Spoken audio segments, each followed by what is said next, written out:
सभी को मेरा नमस्कार। आज हम कक्षा 6 में अव्यय पढ़ने जा रहे हैं। सबसे पहले हम देखेंगे अव्यय शब्द किसे कहते हैं। अव्यय शब्द वे शब्द होते हैं जो किसी लिंग, विभक्ति और वचन के अनुसार कभी नहीं बदलते, हमेशा एक जैसे रहते हैं, है ना। अव्यय शब्द वे होते हैं जो किसी भी लिंग, विभक्ति और वचन के अनुसार कभी नहीं बदलते, हमेशा एक जैसे रहते हैं। इनका शब्द रूप और धातु रूप भी नहीं चलता। हमने फर्स्ट टर्म में 1 से 22 से लेकर अव्यय शब्द पढ़े। अब हम 23 से 44 यानी 23 से लेकर 44 तक अव्यय शब्द देखेंगे।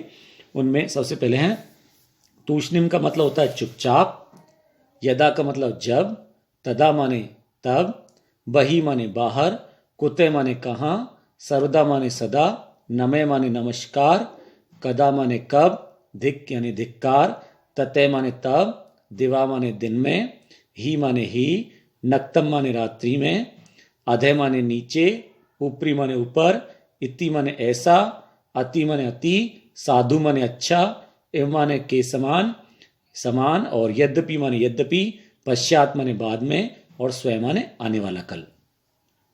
अव्यय शब्द जिस प्रकार एग्जाम में आते हैं उनको हम कुछ अव्यय शब्द मंजूषा में दिए होते हैं, उनको हम अर्थ के अनुसार उनको फिल इन द ब्लैंक्स में रिक्त स्थान में उनको भरना होता है। जैसे पहला प्रश्न है, उचित अव्यय पदों से रिक्त स्थान की पूर्ति करो। जैसे हम अव्यय शब्द दिए हैं तूष्णिम, बही, इदानिम, उच्चई और अधे। तो पहला जो है वाक्य है डैश वर्षा भवती। अब इसमें अर्थ के अनुसार आ जाएगा इदानिम वर्षा भवती, अब वर्षा हो रही है। दूसरे में डैश मम जन्मदिन से अस्ति, मेरा जन्मदिन है। तो इसमें जो हमको मंजूषा में शब्द दिया है आज, उसको हम भर देंगे अद्य मम जन्मदिन से अस्ति, आज मेरा जन्मदिन है। तो हम अर्थ के अनुसार वाक्यों में रिक्त स्थान की पूर्ति करेंगे। अगला है अहम डैश गच्छामि, मैं जा रहा हूं। अब यहाँ पे बही शब्द हमको दे रखा है तो इनको भर देंगे अहम बही गच्छामि, मैं बाहर जा रहा हूं। ऐसा प्रार्थना सभा अहम डैश उपविशामि, यह प्रार्थना सभा है, मैं बैठता हूं। तो तूष्णिम हमको दे रखा है, तूष्णिम माने चुपचाप, तो हो जाएगा ऐसा प्रार्थना सभा अहम तूष्णिम उपविशामि, मैं चुपचाप बैठता हूं। अगला है डैश मेघा गर्जन्ति, बादल गरज रहे हैं। तो उच्चई हमको शब्द दिया हुआ, उच्चई माने जोर से, तो जोर से बादल गरज रहे हैं। ऐसे ही दूसरा प्रश्न है उचित अव्यय पदों से रिक्त स्थान की पूर्ति करो। इसमें हमको शब्द दिए हुए हैं बही, इतस्ततः, किमर्थम, इदानीम, कुत्र और दूरतः।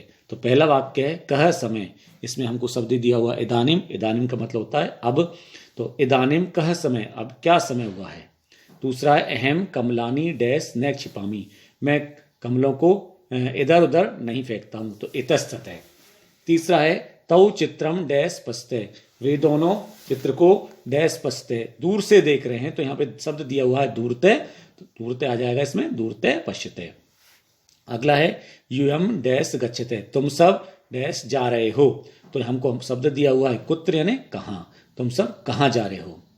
शिशु, अगला है शिशु डैश क्रंदती, बच्चा रो रहा है। तो हमको अब मंजूषा में शब्द दिया हुआ है किमर्थम, तो हम उसको भरेंगे इसमें, बच्चा किस लिए रो रहा है। तो अर्थ के अनुसार हम इन शब्दों को भरेंगे। अगला है बालका कक्षात डैश खेलती, बालक कक्षा से खेल रहे हैं। तो हमको बही शब्द दिया हुआ है बाहर, तो इस प्रकार हम भर देंगे इसमें बही, बालका कक्षात बही खिलंती। इस प्रकार अव्यय शब्दों को हम अर्थ के अनुसार रिक्त स्थान में भरेंगे, तभी हमारा वाक्य पूरा होगा। सभी बच्चे ध्यान से वीडियो को सुने और वर्कशीट को अपनी नोटबुक में करेंगे। धन्यवाद।